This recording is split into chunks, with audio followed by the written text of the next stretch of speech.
Yeah, I think, look, there's a huge propaganda war out there. We have to be all responsible. When something is forwarded to us, we shouldn't just forward it without verification. Yeah. There's so much of that. And, we've had or people here... or say this isn't yet confirmed, but there are reports that, blah, depending on what it is. Yeah, there's so much. We had the so-called, even they made it out to make it seem scary to us, weapons of mass destruction, even though there was nothing there in the end. But that is used as a what do you call it? Like a green ticket or a license to kill as many people as possible. These sort of phrases, they are totally, I won't say irresponsible. They are absolutely, completely, utterly despicable and evil. And that's what I'm saying. So some of these phrases that you use come from the top as well. So even now when we had They do. this, sorry? They do, you're right. Yeah, so we have to be a bit more, we have to read between the lines. Wait a minute, by forwarding this or speaking or repeating this to somebody, is it going to better the situation or is it going to worsen the situation? Yes, and I also think when you're not inside the conflict zone, and thankfully you're not and I'm not, at least have the good grace not to make anger and antipathy and loathing worse. We've got the sort of security and comfort of being able to argue. At least let's try and do that well, while other people face literal bombs. Yeah, but we see at the same time, Sheila. We have to look at the facts. And as far as this conflict is concerned, we have to look at the facts. The facts are there. The Palestinians. When you've been to, I've got friends in Gaza. What's happening to the Palestinian people inside Gaza is unacceptable. That's what I'm saying. So this is a root cause. We have to, if we can, it might take us 10 years to achieve that. We have to work towards a two-state solution. And the way I look at it, and Israel cannot be immune to doing whatever it wants with impunity, breaking war crimes. What do you call it? Breaking international law continuously. And we got their backs. We got the backs of the people who are breaking international law. How does that work? We're supposed to be upholding the law.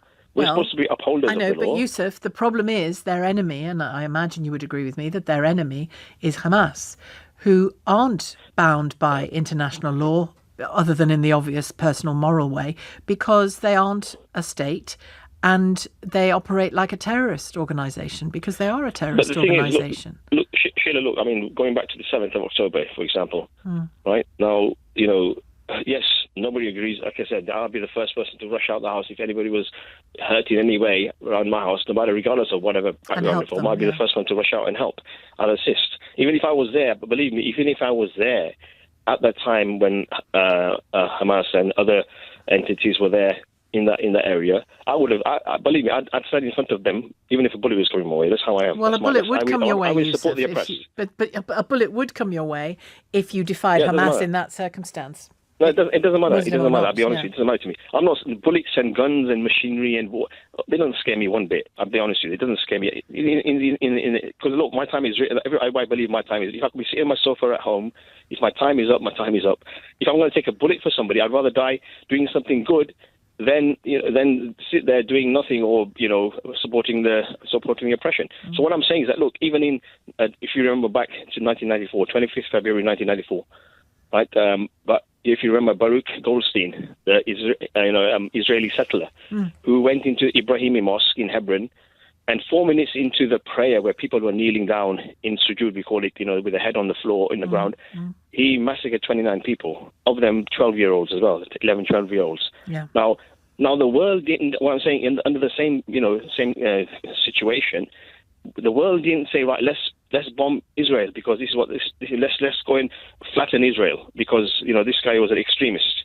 So we can't react in this way that we're given Israel a carte blanche to kill and or maybe 1,000 children. I don't know how many children. He is described and was at the time described as he was an American Israeli, wasn't he? He was described as a mass murderer, religious extremist. Yeah. And you're right about those attacks. Yeah, I had forgotten them momentarily, but you're right. I remember them now. That you. So that's what I'm saying. We can't give carte blanche to when atrocity occurs in any way. We can't give carte blanche to the people, the victims, not the victims, the country who have been victimized. But to say right here, yes, you've been oppressed now. You can do what you want. I think there's a difference, and the difference is this, in my view. You can disagree with me, Yusuf, obviously.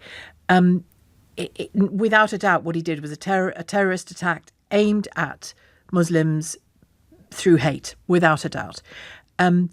I think the difference is both in scale, because the scale is different, and sadly that's a factor.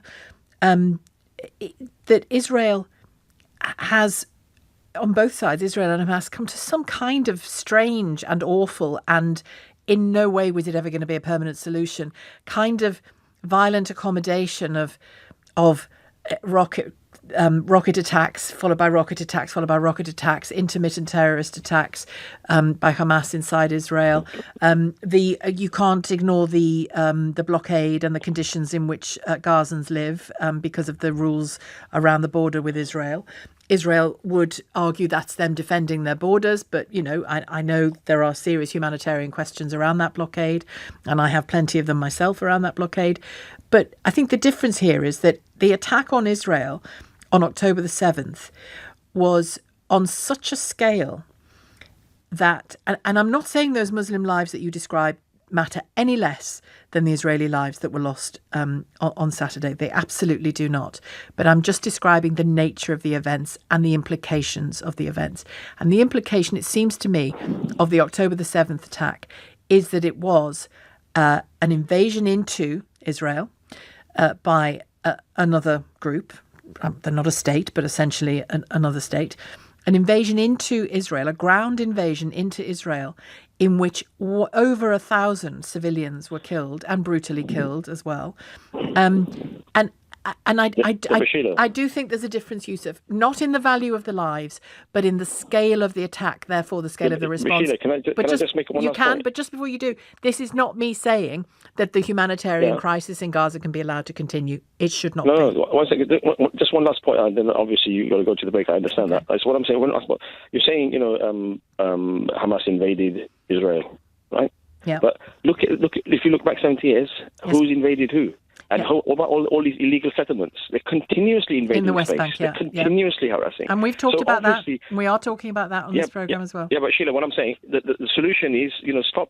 We have to stop Israel continuously doing this oppression. Give the Palestinians a carrot instead of the stick. In other words, tell them that, carrots, Yusuf.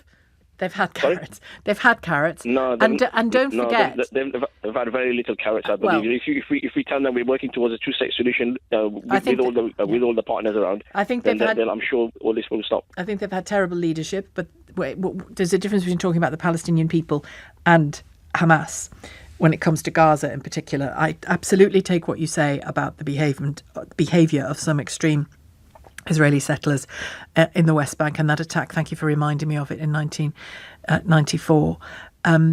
But I think there is a slight difference between those two. But I'm with you 100%, Yusuf, when you do speak of hoping for better, and we have to hope for better, not least better leadership. This is a leadership question.